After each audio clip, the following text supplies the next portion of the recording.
The Amber Mack Show on Canada Talks, Sirius XM 167.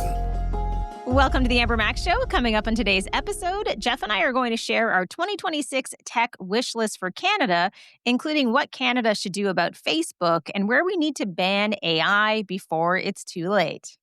We're also going to break down what's next for Canada in quantum computing and how to keep our roads safer for everyone. Plus, Amber has an important conversation about the role of democracy and AI in the workplace. And for Uber fans, we share everything you need to know to stay safe on your next ride. So let's get into our top 10 wish list for Canada's tech future. Newsfeed. So we were wondering how to do a nice year-end segment, and because we're a Canadian show with lots of Canadian audience out there, we thought we would try to pick our 10 sort of things we want in tech for Canada next year. Now, Amber, some of these are more dreams than things we actually think are going to happen, and we've ordered the list roughly from the things most likely to happen to the things maybe not so likely to happen. But why don't you start us off with our Canadian tech wish list for 2026? Topping the list, we would like to see Gander Social launch. I do want to say I am an advisor for Gander, really excited to see that platform start to build out with their app that people are testing right now. This would be a great option instead of anything in the Meta universe. I think Gander, last time I checked, was able to raise more than $1.5 million from Canadians who are keen to find somewhere else to go instead of Facebook. So, Jeff, this has been a story we have covered all year long. And I think we have seen that Canadians do want something different, but there's just not really a valid place for them to go in the social media space. And as we've seen with new social networks popping up, it is so hard to get the initial critical mass. So I'm hoping that the Canadian angle on this is something that makes that happen more easily. I also, ideally, there'd be some kind of tool written. You could write it with an AI, maybe, if you're not able to get into the Facebook API to get at stuff, but something where it would make it easy for you to move your account from Facebook to Gander. Frankly, I would not care. I'd be all over Canada just saying, sorry, Meta, no more for you in Canada. You do research about harms to children, then you hide it and lie about it.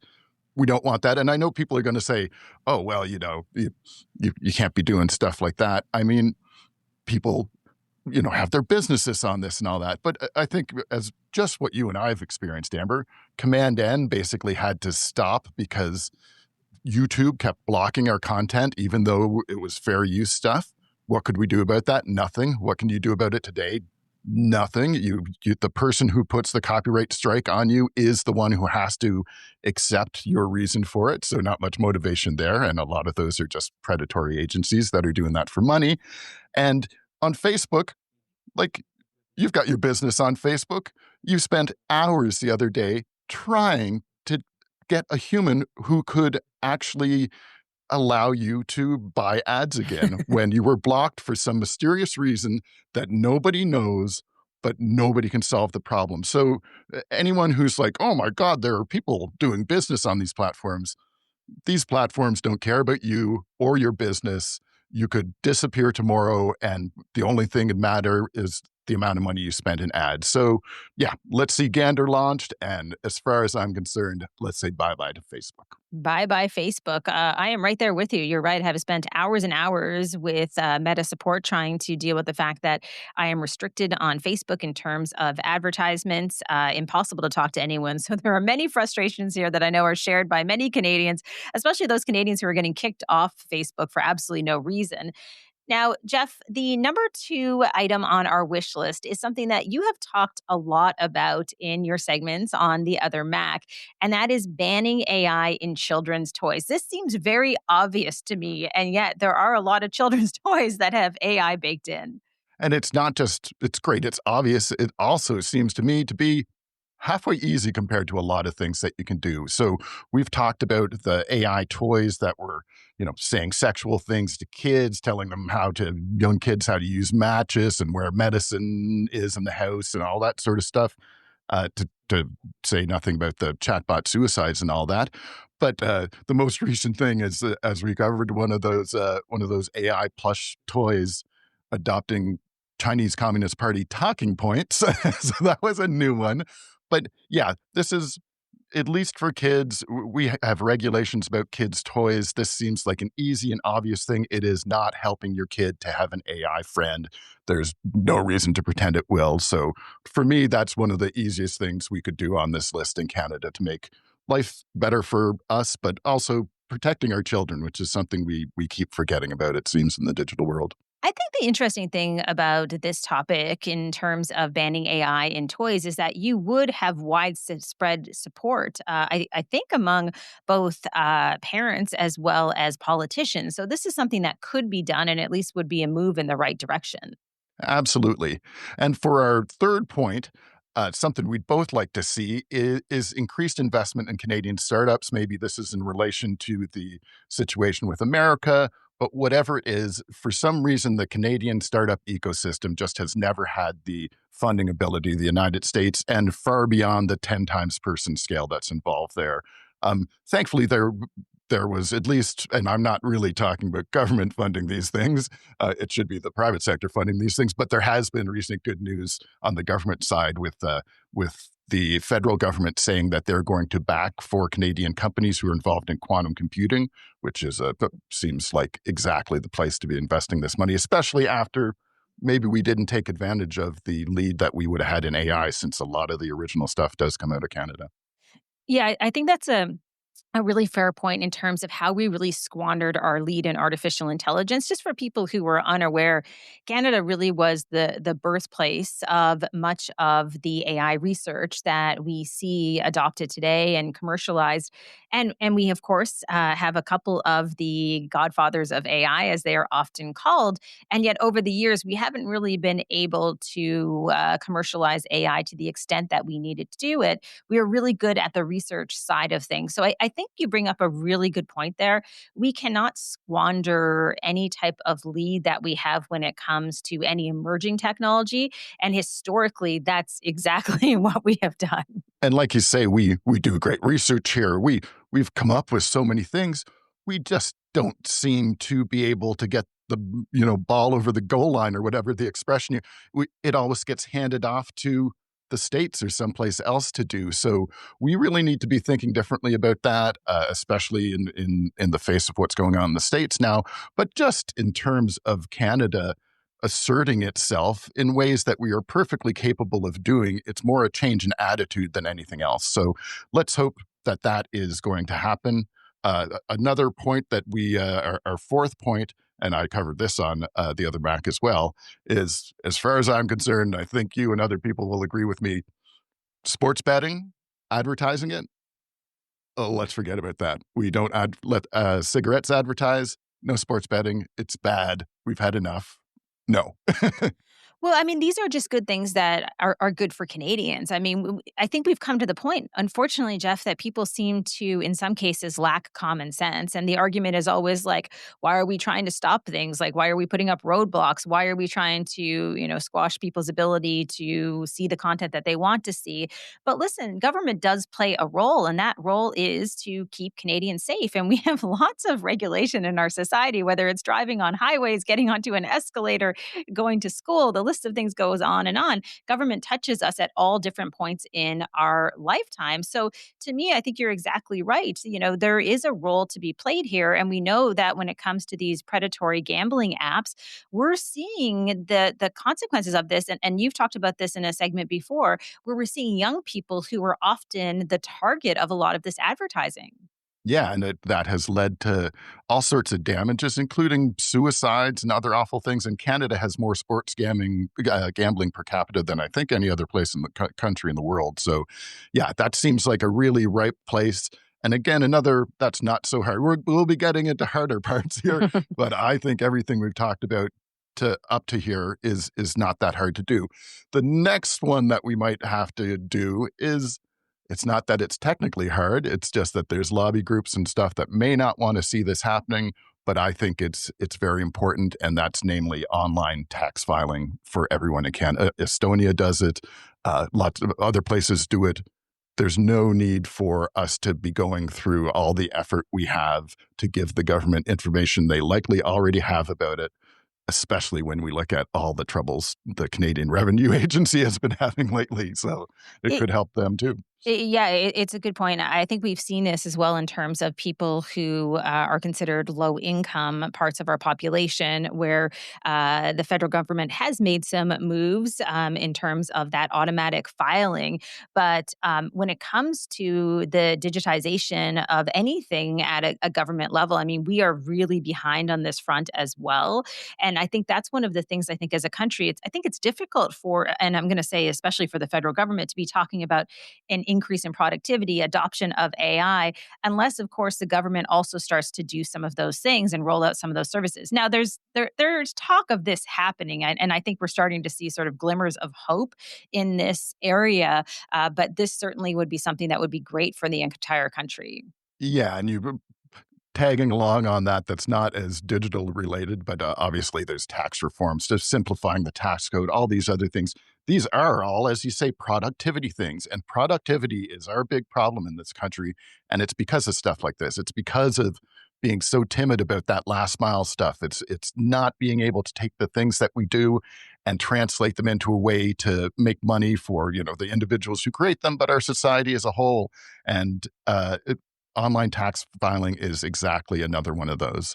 So something that is now getting into bigger stakes, but I would argue is completely necessary, is future ready energy infrastructure, basically. And this is coming from, all the energy needs for the AI data centers and things like that. There's a ton of different things that are coming along. If we are going to have, an AI industry in Canada, in fact, Canada has enough green energy, we should be able to do this for the States and do it without the horrendous environmental damage. But we need, both for green energy and frankly, I believe for conventional energy, we need more ways to get the energy we have around. And that is how we can facilitate making sure that we can work towards a cleaner, greener energy future. But we're not going to be doing it with, like I covered in one of the other Macs, where in the States they're powering AI data centers with diesel generators. Yeah, I mean, I think it's fair to say that Canada could be a green energy leader, and we are well positioned to do just that. A space that I spend a little bit more time in is the mining sector. And it's interesting because I think a lot of people think, oh, mining, it's absolutely devastating for the environment. And the reality is that in Canada, we have some of the highest environmental standards in the world, and also the ethical standards as well, right? I mean, the reality is when you're thinking about some of the critical minerals that we so desperately need for this energy transition that we're going through, when those minerals are mined in places like the Congo, that's where we see these massive human rights violations. So we should want to actually develop some of these mining sites. We should want to think about being future ready in terms of our energy infrastructure and also be a model for the entire world. And I don't think that's impossible. I know you put this further No, down the list, but we could do that. yes, and I think just consider things. So, the Bay of Fundy here, highest tides in the world. The energy that could be harnessed from that is crazy. And somebody out there is going to say, "Oh, we've tried to do that, and you're not able to." Actually, a German company tried to do that, and were successful in their trials, and it didn't happen under Justin Trudeau's government because Fisheries and Oceans said that it would do too much harm to the fish in the area, to which the German company, who had asked the years before when they started doing this, what should we be looking out for in terms of dangers to fish in the area? And we're told what they'd be looking out for. They asked for Fisheries and Oceans data. How they reached this conclusion, because the German company had been taking exactly the same data. Fisheries and Oceans said, "Nah, I don't think we'll give you that." So there is there's a bit of it's like the old joke. The Canadian bureaucracy is so risk averse that if they were a hockey team, they would put 6 goaltenders on the ice. We've got to get rid of that kind of stuff. You lost me at the sports analogy, Jeff. I just have to say, okay? I gave up on sports It is a analogies a long time Canadian ago. show. I can mention hockey. You can. It's fair game at this point. All right. So number 7 on the list. I think we both feel really strongly about this one on the wish list in terms of Canadian tech is enforcing no cell phone use by drivers. This to me, and I think you're going to go on a rant about this, so I just want to get a few words in here. This to me is one of the most frustrating aspects of laws that came out that banned people from using their cell phones. And I do remember a time not that long ago that you wouldn't even think of touching your phone while you were driving because you knew that there could be penalties. Police would pull people over. I mean, that's gone out the window. Like I'm driving down the 401 right now, and people are watching Netflix on their phones. And I'm not even exaggerating. I've actually seen that happen. It's just crazy, and my office here in Quinpool looks down on one of the busier. Quinpool is one of the busier streets here in Halifax, and my office looks over it. I just got to walk up to the window and look out, and within moments, I'll see somebody on their phone in their car. And I think this is a bigger thing too, and this is a societal level problem. W- Politicians get off easy making laws and pretending the job is done. It is not done then. You have to enforce these laws. And I kind of feel like your average police force in Canada has been on work to rule since the Black Lives Matter, can't breathe kind of stuff the horrible stuff that happened. But it's like, since then, I don't see cops around Halifax doing anything to do with traffic or street patrol or things that they used to do. We've got to get back to a point where we start enforcing laws. And these just can't be just when somebody kills somebody. If somebody is on their cell phone in their car, the next thing they do may be to kill somebody. So we make these laws for a reason. They have to be enforced. We need the political will to drive the enforcement of these things. If the police forces that exist can't do that, then let's create a different force to do that. But it has to happen. Okay, you were right. I did have a little bit of a rant. Well, and we should say, I mean, we've talked about different levels of government, right? Especially when we talk about Canada being a green energy superpower. I mean, that I think lies more upon the federal government. But what you're talking about here in terms of local police forces, this is something that rests upon municipalities. And I've certainly seen it here in Toronto when you think about police on the roads. I don't really see too many police around beyond just paid traffic duty where they are monitoring what's happening on a construction site. And that's in addition to the work that they would do day to day. But I can't remember the last time I saw anyone being pulled over for any type of traffic violation. Unlike when I was Absolutely. younger, you would really worry about potentially even rolling at a stop sign because people were pulled over all the time. So we And the certainly have not just the municipal government, but the provincial government has a role in this too. So it's certainly, as you say correctly, this is not federal government stuff, but here there's been big tension between the city of Halifax and the provincial leadership around, hey, we can't get cops to do things, and the province seems to be saying, meh, does that affect my votes too much? And so yeah, there needs to be something done about this for sure. And talk about an enforcement problem. Unfortunately, number 8 on our list. Boy, this is a hard enforcement problem, but it's to put some age limits on social media and maybe AI use too. So, Amber, I know you feel strongly about that. If you can take us off. Well, I think this is one of the frustrating things that I see right now. And I know we wanted our wish list to be optimistic about what could change, but it is frustrating when you look at Canada as a country because there was a period of time where we were often first. And I'm thinking specifically about banning cigarette smoking in public spaces, putting warning labels on cigarette packages, printing individual warnings on cigarettes. That's something that just came into effect. We have done all of that. We've been leaders in the world when it comes to having rules and regulations around cigarette smoking, which can be harmful to other people's health. And we have done the exact opposite with social media. We have done some of the best research in the world, seeing some of the harms that are done from social media. And yet we have sat here kind of idle as other countries in places like Australia and Denmark, even Malaysia, they have banned social media for young teens, in most cases sort of 16 and under. And so this is frustrating because this could be something again that that would have support across political parties, support among parents. I think we all want this. And this is one thing that I am less optimistic about. I'm actually more optimistic about being a green energy superpower than I am in terms of us putting any type of enforcement around social media, because there are so many people who are saying that Addicted. yeah, addicted, but also so many people who are saying any type of enforcement is censorship. And we have to just, not let those people be the loudest voices in the room. Yeah, it's just too important. Our young people are too important. It influences them in negative ways, just like it influences the rest of us. But at least the rest of us get to sort of do that in the context of having already formed our, thinking to deal with, ideally to deal with that. But yeah, it's not appropriate for young kids. And so we are getting into the harder things to do here. We're not saying that that is easy to do. We're watching Australia do that. Denmark looks like it's going to do it. Maybe Norway and some other places considering it as well. So we'll at least have some examples for how that works, but we're going to have to see some best practices from other places, and if they can do it, then we should be able to do it too. So the next thing, I know we talked about cell phone use by drivers. The next thing is not a safety issue. It's an efficiency issue. It's a productivity issue at a certain level.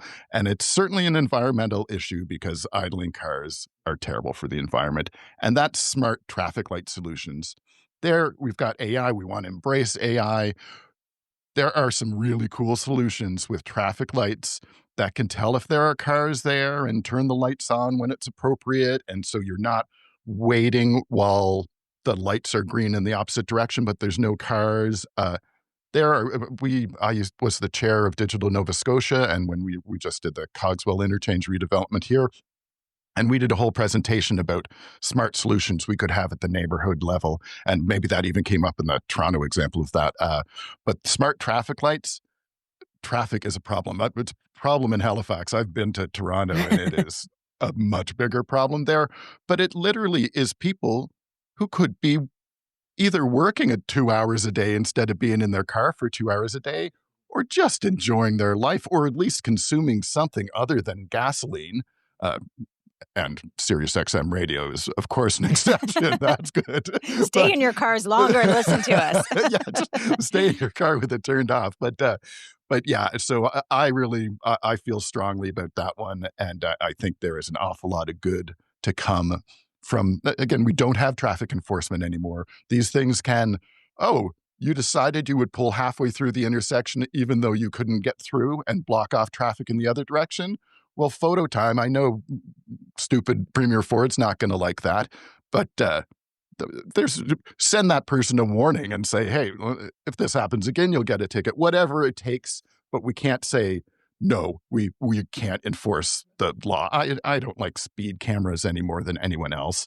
But the smart traffic light solution stuff, it can make a difference. It can make a bigger difference than speed cameras will, which are trying to keep people safe from death and injury, but it ignores the far bigger problem with driving, which is just people sitting for hours in gridlock, destroying our environment, wasting their time, and completely sapping anything useful they could be doing in that time.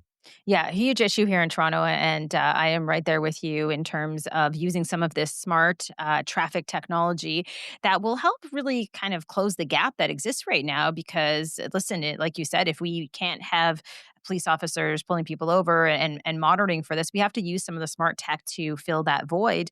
And speaking of that, I think that plays nicely into number 10 on the list, which is Canada-wide healthcare records. Because listen, we know, and I think every single person I know has been affected in one way or another when health records aren't digitized, people don't have access to them, and the consequences are in some cases deadly. And if we could have something that was Canada wide, I mean, that would be very significant, and it would be, I would argue, life changing for Canadians in the future of healthcare in this country.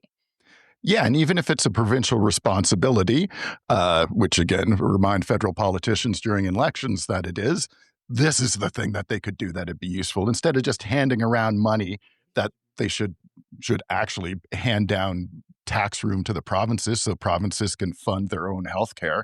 But this is something that makes sense because it allowed, first of all, the scale's too small for Prince Edward Island to develop their solution for this, but all of Canada having a solution, that is totally viable. It helps with people who are moving between provinces, and it keeps you from having to do another whole level of data exchange anytime you move across Canada. So, as it helps in so many ways.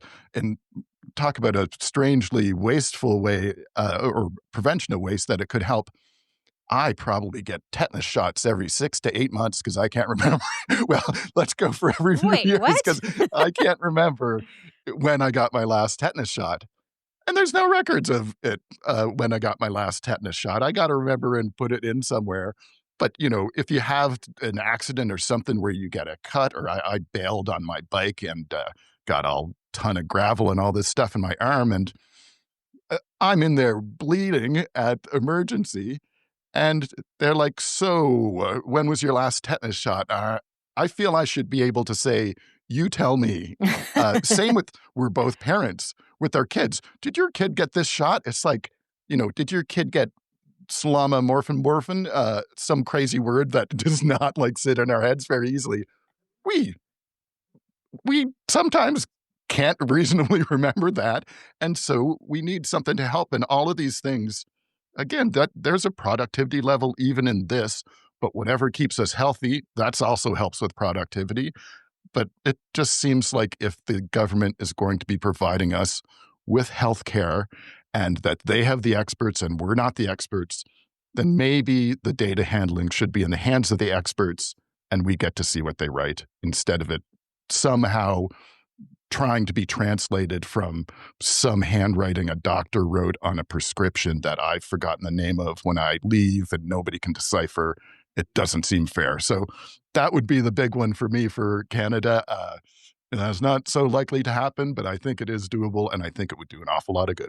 Yeah, I mean, I think this also plays into the productivity piece, right? You think about a doctor spending about 40% of their time actually managing paperwork, for example. And Exactly. so, this all has an element of helping to increase productivity in Canada, which of course isn't the only thing that's important.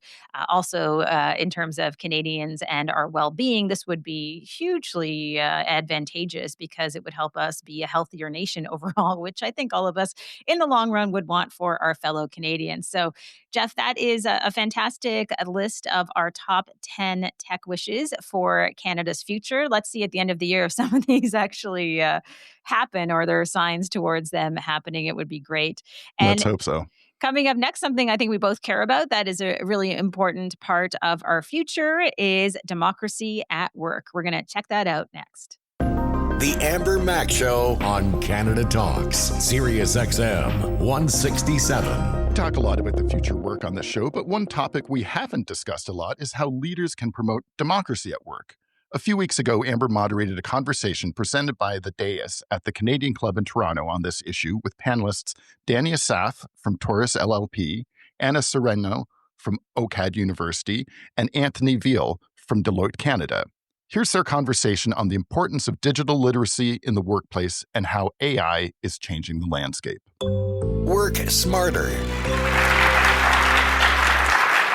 So we are going to talk about promoting democracy at work. And I wanted to start this conversation with a discussion about some of the threats that exist today. And then we'll talk about some of the opportunities. So we'll end on a positive note. Let's do that. So when we dive into the threats, I think it's fair to say when we speak about democracy, two pillars that are absolutely so important are trust and truth. And right now in our society, we are absolutely seeing an erosion of trust that is taking place. And there are also attacks on the truth, two big issues. So I wanted to ask each of you in terms of some of the threats that you see out there, what are you seeing day to day in your work in terms of these threats? I'll ask each of you, and then afterwards I'll probably go to specific people for each of the questions. But I wanted to get your take on some of the threats that exist. Let's start, AV, down there. Excellent. Thank you. I thought you were going to make me last, which means I'd have nothing insightful to say. But apathy would probably be the biggest threat that I see. Folk who are electing to opt out of the social contract that comes with living in a democratic society. So That'd be my number one. It's as a new Canadian, that's something that's jumped off the page for me. And it's probably fair to say that apathy has happened for some people because when you think about the ways that we get our information and you think about trust in institutions, it's pretty overwhelming in terms of some of the challenges that we face. Sure. Anna, what do you think in terms of some of the threats we face today? Well, to riff off what you're just saying, Avi, I think part of it is a lack of understanding of the types of agency people have. I think for too long, we think of democracy as simply that time you vote, right? But indeed, there are so many other ways to have a sense of agency in the type of city you want to live in and the type of province and country you want to have. And I think it's incumbent upon us as businesses and as civil society to actually open up the understanding of the general public, in my case, our students and faculty and staff, on how they can be more involved in the way we design our futures. Absolutely. So we have apathy, we have agency. If you have something that starts with an A, Danny, you're going to win a prize. To think, Tim. The rhyming is always good. But firstly, thank you, everybody, for making time to come out on a Friday and to devote yourselves to this conversation as well. Because really, in essence, this is what democracy is really about. It's about dialogue and ideas. And we're going to get to talk about that a little bit later, too. And the threats. So, I don't know, is this a threat? I find this, the lack of optimism and the loss of hope. This is where I find really the mood has shifted, because as Canadians, we always had this optimism. Even if economically things were not working out so great, we were optimistic. We're going to have a great day. I wrote a book called Say Please, Thank You, and Stand in Line, because these are the words that were shared with my family, my father, when he came to Canada, about what it meant to be Canadian. So this is a little bit of the issue that we have, too, is just a belief in our best tomorrow. But I think we can restore that. Watching these faces in this room, seeing who's assembled here on a Friday afternoon, is what always gives me hope that tomorrow is even going to be better than today. Yeah, I think that's a really good point. I think all of the things that you've spoken about so far are absolutely connected. And I think there is some good news in this conversation despite these threats. The reality is that Canada is still and continues to be a full democracy. When we look at what's happening south of the border, it is a flawed democracy. And so we can see how quickly things can slip. So while there is optimism, we are also Canadian. I think we have to be practical in our approach to some of these challenges that we face. So I wanted to talk to you a little bit about the role that Canadian businesses can play to be able to mitigate some of these threats that exist.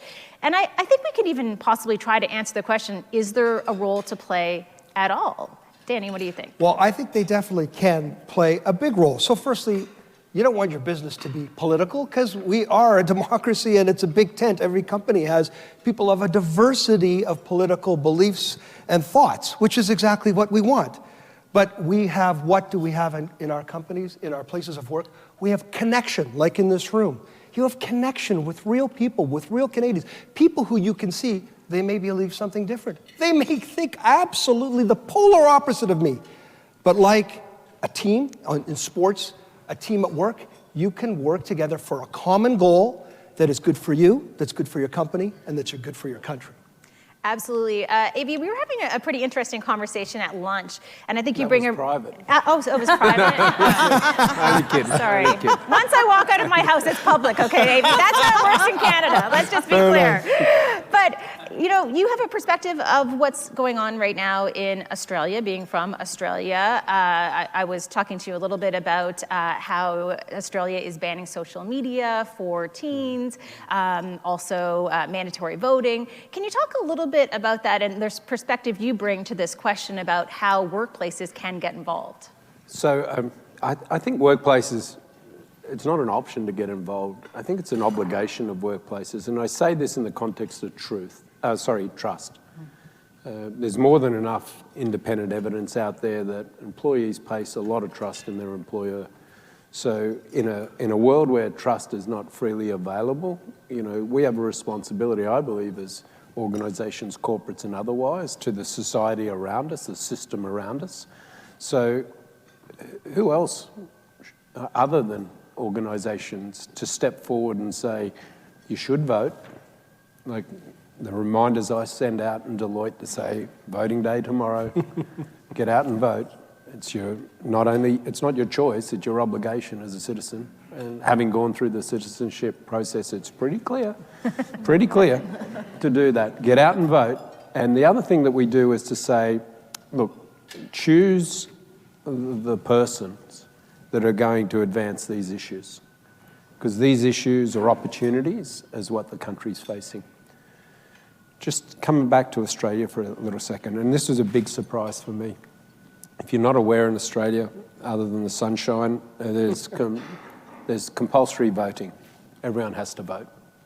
If you don't vote, you get fined, basically, and it's substantial enough, and believe you me, they'll follow up, and they will actually collect it as well to do that. So that's one thing. But perhaps the most important, and this is a big difference, and I think something Canada can learn from, is preferential voting. Your vote counts right to the last candidate. So no one can abdicate responsibility for the elected official. And that was an eye-opener for me over the last election or so, just the vitriol from society with regards to the elected official, to sort of say, because they had no ownership in that. So that's two features of the Australian system that I think we can learn from here in Canada. Just a super quick follow-up for you. When you talk about that vitriol, something that we discussed also at lunch, and I'm sorry for revealing this conversation, but I had said to you, do you think that we could have something like mandatory voting in Canada in a society where increasingly we're seeing polarization that is driven from some of these big tech companies and social media companies? And I loved your answer to this.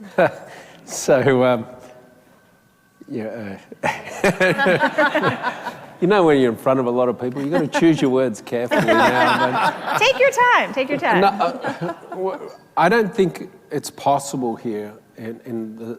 I want to be full of hope, but I don't think it's possible here because it's not in the best interests of a few that want to get to that position and to, to push that agenda. Why? Because from the edges, you can manipulate the outcomes that you want for personal benefit. One of the things, this is my hope message, and what I noticed in the last election, more people voted, that's goodness. You know, when push comes to shove, when it gets difficult, more people voted. The other thing that I found that I believe to be true in a democratic society, the politics moved to the centre. You think about Canada versus all the other countries around the world, and there was multiple elections, that didn't happen. So I was proud that to sort of say, not only did we increase our participation, but we come to the middle. And the middle, I believe, encompasses more the feelings of all Canadians rather than a few at either side. So I think I ad-libbed a little further on our conversation, but I think that was... It was along those lines. Anna, you have such a unique perspective to bring to this, being in higher education and the responsibility that comes along with that. When we think about some of the division that we're seeing in Canada, if we keep with the threats, and we will get to optimism in a few minutes, but social media plays a significant role in terms of dividing people, spreading disinformation and misinformation. The Deus is doing great work in terms of really revealing the sentiment of Canadians right now, what's happening. When you look at social media and technology, something you know a lot about working in the digital space over the years, what do you think of the state of things right now when it comes to our discourse in these digital spaces? Terrible, first of all. Okay, so let's face it, it's a real show. Am I allowed to say that? Sure. It's Friday, you can. Yes. Casual Friday includes that. But having said that, what's really, really interesting is that I am seeing some glimmers of a form of digital self-consciousness, or a form of digital consciousness emerge in Gen Alpha and Gen Z. So these are the digital natives that have grown up as children. And so I think a lot of it is because the mainstream media and the public are more attuned to the harms being caused by social media. There's more conversation taking place with younger children. There are more rules and habits being developed around use of social media. And I think this discourse, this dialogue of what are we supposed to do, how are we going to mitigate against these harms, is resulting in a form of consciousness on the part of the young people about what they're seeing in their feeds. Are there still issues regarding sort of the way algorithmic feeds are framing issues for young kids? Absolutely. But is there a growing sense of mistrust of those feeds?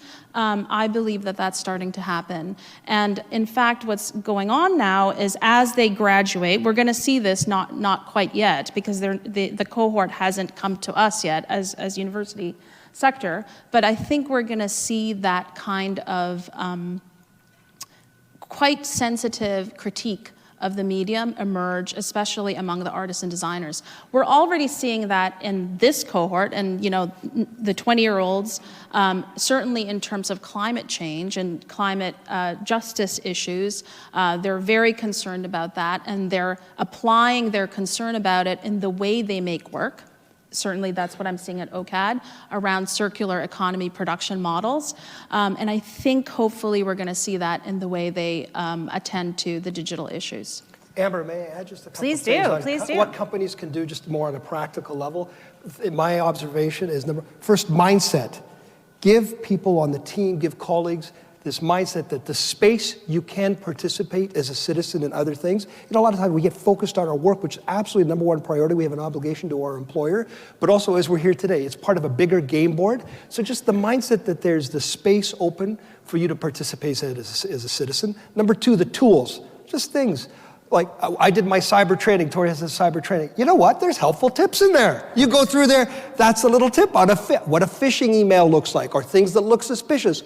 Those tools are really helpful, or things, another thing we do at the firm is for people who sit on nonprofit boards. We're lawyers, so what do? We give them training on how to sit on a board so you can participate in nonprofit boards. So all the things within your organization that you can think can open up space for people to participate as citizens. And number two, the things in your expertise that you can give people a little bit of tools to navigate technology or to be able to help their participation in other endeavors. Thanks, Amber, and thanks to the Canadian Club Toronto for that insightful conversation. Coming up next, we do a deep dive into the safety features on Uber that you should know about right now. You're listening to The Amber Mac Show on Canada Talks, Sirius XM 167. According to a recent Uber survey, 84% of riders say safety is an important reason why they choose to ride with Uber. To chat more about some of the most innovative safety features built right into the Uber app, Amber spoke with Keithana Rang, Corporate Communications Lead at Uber Canada. Here's their conversation. Safety matters. Keithana, the number one reason that I have used Uber for so many years and use Uber with my teen son as well as with my mom, who is a senior, is safety. Can you talk a little bit about how important safety is for Uber and for Canadians using Uber? Yeah, I mean, for me too, before I started working at Uber, I used Uber because of the safety component of it. And it's true for a lot of Canadians. We did a survey recently with Canadian riders to kind of get their feedback and understand how they use Uber. And 84% of them said safety is the top reason why they choose to ride with Uber. For us at Uber, we want Canadians to move freely, make the most of their time, be connected with the people and places that are important to them.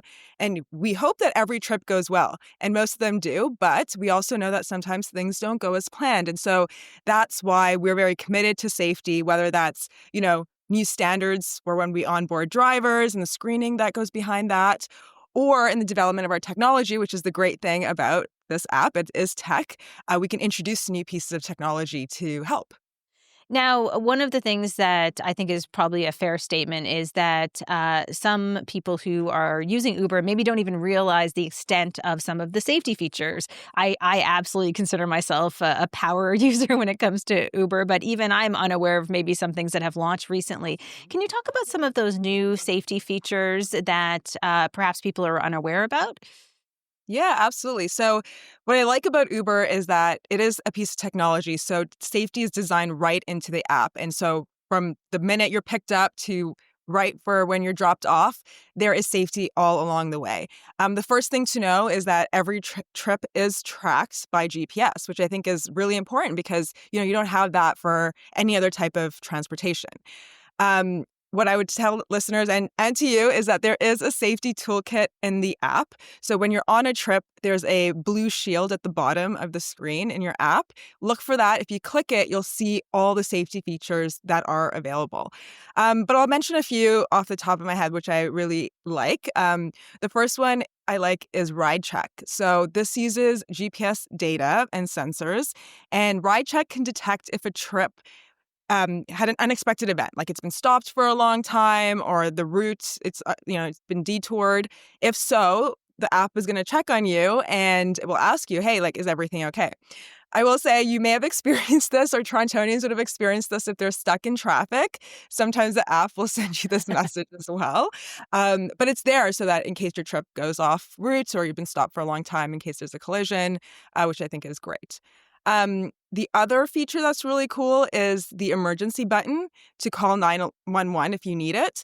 It's right in the app. And the reason why we have it is so that if you click 911 through there, the app will display your location and trip details. So if you're on the phone with someone from 911, the dispatcher, you can quickly share this information. And we're actually piloting a feature in Ottawa, Barrie, and Winnipeg where we're working with local police, where if you call 911 through this button in the app, this information will automatically be shared. You're not even having to say it. So that's kind of a neat feature, which, would be cool to see all across the country if somebody needs it. And then the last one, which you might be familiar with if you've got teens on your app, using the Uber app, is Verify Your Ride. So it's an optional feature for all users except for teen accounts where it's mandatory, where you can turn it on and you'll receive a 4-digit PIN and you'll provide it verbally to your driver. And this is just to make sure you're entering the correct vehicle. And the driver could only start the trip when the correct PIN is put in. Very cool. I knew about most of those, but absolutely some of those features are new, especially the one that you mentioned that is being piloted right now. I do use the Share My Ride feature a lot. And let me just give you a use case scenario, which is probably a pretty common one for people. If I'm traveling to a city and I get an Uber at the airport, then I will share my ride with my husband so he makes sure that I get to my hotel, for example, safely. So it's a really simple thing. But just for people who maybe don't even know about that feature, how does that work exactly? Yeah, it's also my favorite one and the one that I use. My use case is when I go out with my friends at night. We always say to each other, like, text me when you get home and have the door locked. And now we also share each other's Uber trip home. So the idea here is that you can share a link and the other person will have like your trip status and trip location. It's just like an extra peace of mind, letting your loved ones know when you get home, but also if they're expecting you to arrive at their house or at a location. So the way you do this is you open the app when you request a ride as usual. And then once you request it, you can swipe up on your app screen and there is it'll say share trip status and you just tap it, select the person in your contact list, and it'll send them a text message with a link. And when they click it, it opens their Uber app on their phone and they can see everything, the driver's name, first name, vehicle information as well, if they're expecting you, and when you get to your destination. What about the audio recording? Because that one is totally new to me. Yeah, we actually launched that a few years back, but it was very important, again, with teen accounts. It's a mandatory feature, but anyone can use it. So this feature gives riders and drivers the option to initiate an audio recording. And again, you can do this through that safety toolkit badge in your Uber app. It's the blue shield. Basically, if there's a safety issue, you or the driver can then submit this audio recording as part of a report. So it's nice to have that, just in case there is a safety issue, there is that audio recording. Now, if a driver has audio recording set up, you will be notified before the trip starts that the trip is being recorded. As you can imagine, when we did launch this, there were questions around privacy, of course. And so, we're lucky in Canada, we have the strictest privacy laws in the world. And so for us here with audio recordings, they're all encrypted. They're stored securely on your phone or the driver's phone.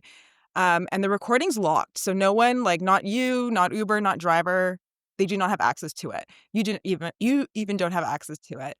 And we can only access it if you put in a safety report, or the driver puts the safety report in and says, hey, can you check the audio recording? It was recorded.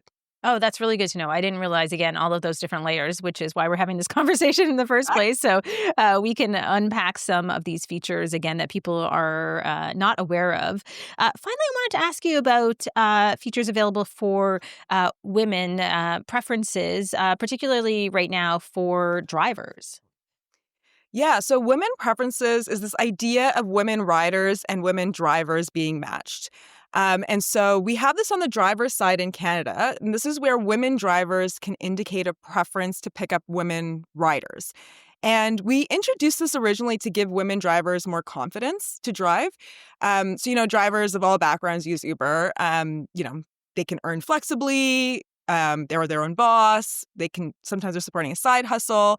But we know women are underrepresented as drivers, or just in general in this industry. And so we were hoping this feature would help improve access to flexible earning opportunities, just giving them a peace of mind. Now, on the rider side, that's where women riders can indicate a preference to pick to have a women driver. And we started testing this out in the U.S. in a couple of cities. We don't have plans yet to roll this out in Canada, but we're interested to see how it goes in those cities. As you can imagine, we want to make sure reliability is still there. Do we have enough women drivers on the platform to match with all the women rider trips? And so these are delicate balancing, how do we balance the marketplace that we need to figure out? But so we're testing it right now in a few cities. And if things go well there from a feedback perspective, then it's something certainly we would look at in Canada. I think that's one of the things that I love about Uber is that there's always innovation happening behind the scenes. You're always leading on that front. My last question for you really is just overall for people who maybe are even new to taking an Uber.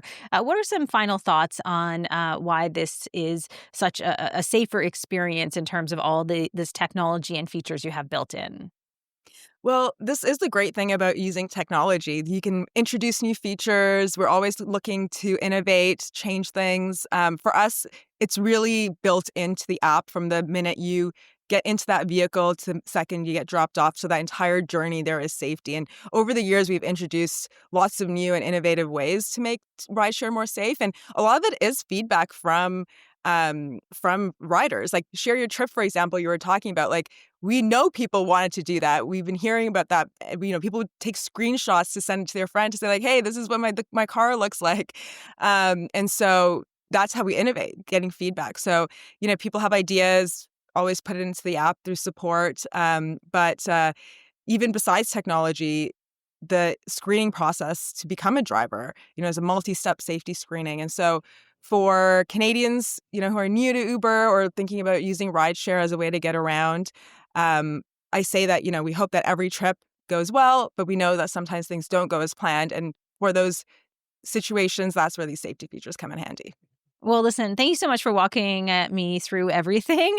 It's great to hear about all of these additional features, some, like I mentioned, that I use, some that are new to me as well. Really appreciate you taking the time. Absolutely. Thanks for having me. Thanks to Uber Canada for supporting the Amber Mac Show. Coming up next week, we've got a special episode featuring the best of the other Mac segments from the second half of the year. Plus, you can find us on social media throughout the holidays and beyond if you have ideas for topics we should cover in the future. So if you're seeing this before the end of the year, I hope you enjoy your holidays. And if you're watching it in early 2026, I hope it's getting off to a great start for you. You're listening to The Amber Mac Show on Canada Talks, Sirius XM 167.